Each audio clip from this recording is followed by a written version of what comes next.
qaraxii ka dhacay xarunta dawladda hoose waxa uu geystay khasaare isugu jirta dhimasho iyo dhaawac halkan iga dambeeya ee muraayadihiisu muuqdaan waxa burburiyay oo daaqadihii burburka idin muuqda u geystay qaraxii ka dhacay halka gudihiisa iyadoo shirka soconayo dad goob joogayaal oo ka tirsan shaqaalaha gobolka Banaadir ayaa nala hadlay waxayna xaqiijiyeen inta ay arkayeen dhimasho iyo dhaawac oo iyagu ay kor tageen waxa warbaahinta loo diiday inay u galaan gudaha xarunta dawladda hoose ee xamar iyadoo muddooyinkii dambana wariyaashu ay la kulmayeen cadaadis ku aadan inay helaan muuqaalada goobaha ay qaraxyadu ka dhacaan si bulshada loogu bandhigo qofka ka tirsan shaqaalaha dawladda hoose ee nala hadlay ayaa sheegay in jawigu wanaagsanaa inta uusan qaraxu dhicin laakiin markii qaraxu dhacay ay goobtii isku bedeshay dhimasho dhaawac iyo dhiig sidaas oo kale qiiq ayaa soconaya sidoo sheegay oo maxaan ku raahdaa la suuray karo ama maxaan ku raahdaa qof meesha joogay oo maxaan ku raahdaa si la rabo u sheegi karo ma ahan maanta waxay aad maalin Arbaca ah waxa socday shir kamid ah shirarka ugu muhiimsanaya ee dawladda hoose ee xamar iyo gobolka Banaadir shirkaas oo toddobaadla ahay shirkii oo meel bartama ah maraya ayaa maxaan ku raahdaa hal mar waxa dhacay qarax iyadoo daqiiqad ka hor ahay jawi aad u degan oo dadku maxaan ku raahdaa ay ka doodayeen su'aalihii iyo isweydiinayeen maxaan ku raahdaa wax qabadkii iyo maxaan ku raahdaa activity-gii maxaan ku raahdaa gobolka Banaadir iyo dawladda hoose xamar ayaa hal mar waxa dhacay walax aad iyo aad maxaan ku raahdaa looga argagaxo xaqiiqatan uma sheegi karo ma korbay ka soo dhaceen ma dhulkii ka soo baxeen ma qof ordaayay ma garanay xaqiiqatan laakiin dhibaato aad xoog la ka dhacdo meesha sidaan arkayno jirkaaga dhiig iyo dheecaani waxba ku daadsan dadkii kula fadhiyay inta aad xasuusato yaad aragtay dhaawacooda ama dhimashadooda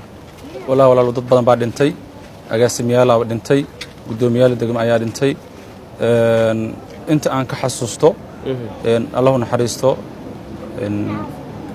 dadka qaar waxa waaye cod carabkayga kuma sixi karo xaqiiqatan sida aan isku ahayn iyo xaaladda aan daqiiqad ka hor daradeed agaasimihii shaqaalaha dawladda hoose ka mid ahay waxa ka mid ahay maxaan ku raahdaa qariiqaankii maxaan ku raahdaa sharcigaankii la taliya xagga sharciga ee dawladda hoose xamar oo ka taxan sabriye Allahu naxariisto gudoomiyihii degmada maxaan ku raahdaa waa bari asigana waa aan xaqiijiyay sidoo kale waxaa naf dhib lagu qaado nolol iyo geer aan sixi karin afayeenkii hore gobolka Banaadir haddana ah agaasimaha guud ee nadaafadda ee maxaan ku gobolka Banaadir Cabditax Umar Xalane sidoo kale waxa asagana naf dhib lagu qaaday in la yiraahdo agaasime caaqil maxaan ku raahdaa dad badan ayaa maxaan ku raahdaa saas ah jiray inta badan maxaan ku raahdaa qarax markii uu dhacay muddo 10 daqiiqo lama sixi karin sida waxa dhacay iyo maxaan ku raahdaa wax nool iyo wax dhintay biqiiq ayaan qariyay dadka intooda badanna maxaan ku raahdaa waxa meesha ay ka baxeen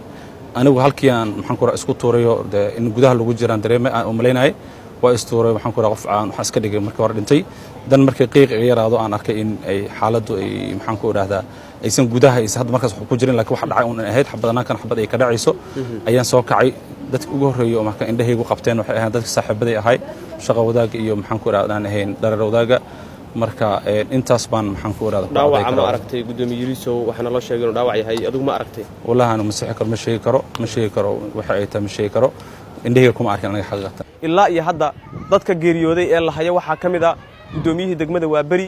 gudoomiyihii degmada Cabdicasiis iyo dad kale oo aan wili la xaqiijin oo ka tirsan maamulka gobolka Banaadir waxa kale oo dadka dhaawaca ku jira gudoomiyaha gobolka Banaadir ahna duqa Muqdisho Cabdiraxmaan Cumar Cismaan Yirisow iyo dad kale oo ka tirsan maamulka iyo shaqaalaha gobolka Banaadir wararkan wixii ku soo kordha iyo faahfaahinna kale kala soco goobjoog cali aadan muumin ayaan ahay oo idin kala soo hadlaya afaafka hore ee xarunta dawladda hoose ee xamar